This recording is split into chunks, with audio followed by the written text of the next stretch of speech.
Whether we love it or we love to hate it, organizing our crafty space can sometimes feel like a full-time job.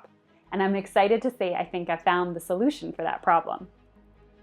Now, I have tried so many different organization methods over the years.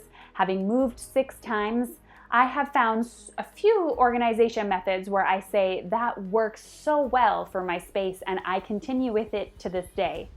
There are others where they work for a time and then slowly turns into crafty chaos. And then there's others that are so tedious and complex I never finish organizing the thing to begin with, like ink swatching, for example. Now, if I've learned anything from implementing all these organization techniques and strategies is that what works in someone else's room doesn't necessarily work in mine. Which is why I've been working behind the scenes on something super exciting, a customized, tailored course that is going to help you turn your crafty place into your happy place again. Turn your craft room into something functional, amazing, a space you love to be in that is more productive, easier to clean, and easier to keep clean and organized.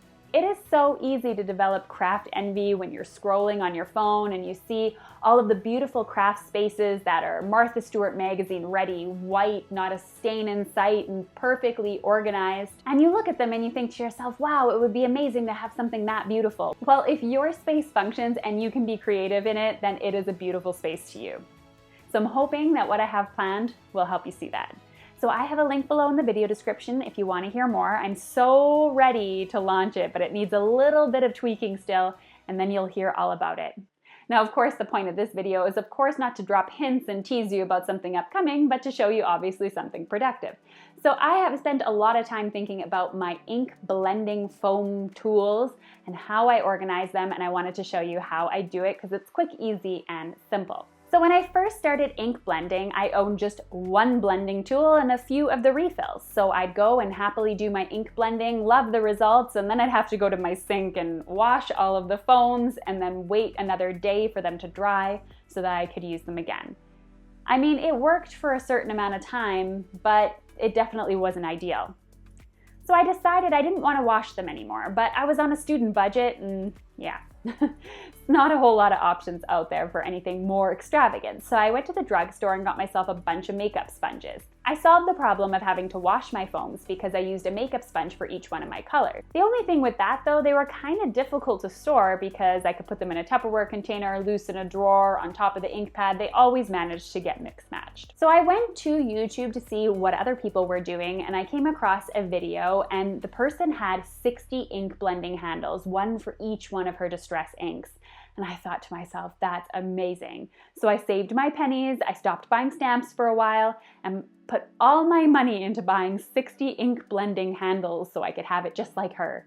And I have to say, they were really beautiful, and they were definitely super handy. I had solved my problem, finally. But my beautiful plan didn't last too long because soon later I was off on an airplane with just 2 suitcases moving overseas.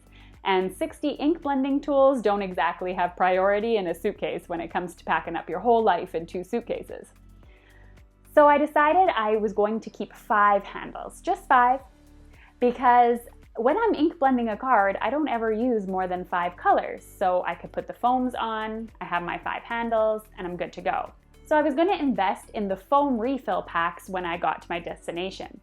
But how many to buy? I was working for several companies at the time, and if I wanted one for each one of the ink pads, I'd probably need 500 of those, maybe even more actually. So I decided to limit my ink blending just to the ink lines that I have the ink refills for, my Distress Oxide and my Catherine Pooler inks. But I ran into the same problem as my makeup sponges. They were loose in a drawer or loose in a container, and which ink belonged to which foam, and it just got really chaotic. So I looked at my foam tool and thought, there's gotta be a better way. I noticed that the foam attached to the handles using Velcro. So I bought myself a pack of Velcro, and I thought to myself, you know, I'm gonna put this on a picture frame. I'm gonna have it hanging on my wall, and I'll have all the sponges there, and it'll be perfect.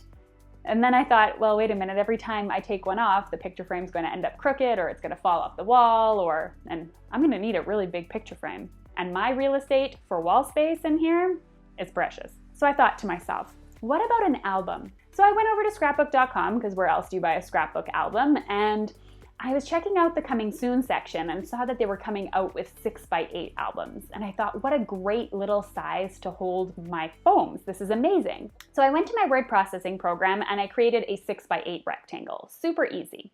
Inside of that, I created a table, which was big enough to hold one foam tool and include the name of the ink. Perfect. Printed them out, slid them into the page protectors, and then added the Velcro into each one of the squares. It looked absolutely stunning and looked about high enough to fit into an album. I don't think it was going to be too big.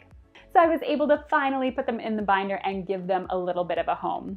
Now this method didn't just work for my ink blending foams, but also they worked for my stencils. I had had my stencils in a binder before, but unfortunately the rings kind of folded over and it was time to get a new one. So I have some beautiful binders here. They match my storage and I absolutely love them. Remember at the beginning of the video when I said that there were a few tried and true methods when it comes to organization that I've been using throughout the years? Meet me over here and I'm going to show you exactly what those are. I'll see you there.